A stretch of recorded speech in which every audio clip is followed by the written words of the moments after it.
Le Flash Info avec le centre de stockage de la Manche. Et pas de problème concernant l'opération de déminage menée hier mardi aux Carrières de l'Ouest à Cherbourg. Il s'agissait de désamorcer une bombe américaine de 250 kg contenant 110 kg d'explosifs et découverte le 8 janvier dernier. Il n'aura fallu que 3 quarts d'heure aux démineurs de Caen pour neutraliser l'engin datant de la Seconde Guerre mondiale. Par précaution, la population avait été évacuée sur un périmètre de 400 mètres, soit une dizaine d'habitations concernées.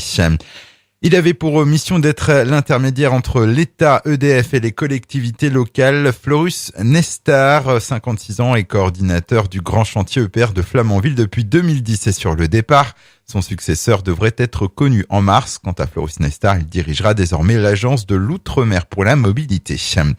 Un homme grièvement blessé dans un accident de la route hier soir vers 20h à hauteur de la commune de Tany, près du Mont-Saint-Michel, sur la RN 175.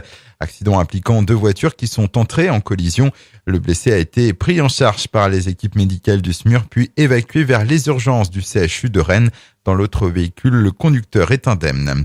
Autre accident de circulation hier après-midi à Urville-Necqueville, rue du Château. Un automobiliste a perdu le contrôle de sa voiture après un malaise et a fini sa course dans un terre-plein central.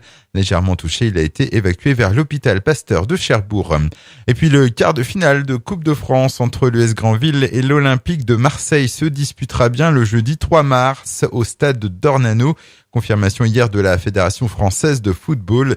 La ville de Caen avait demandé d'avancer la rencontre de 24 heures pour préserver la pelouse du stade Malherbe, bien mal en point en ce moment. Le Flash Info vous a été présenté par Landra, centre de stockage de la Manche à Digulleville. Pour en savoir plus et visiter notre centre, 0810 120 172, coup d'un appel local.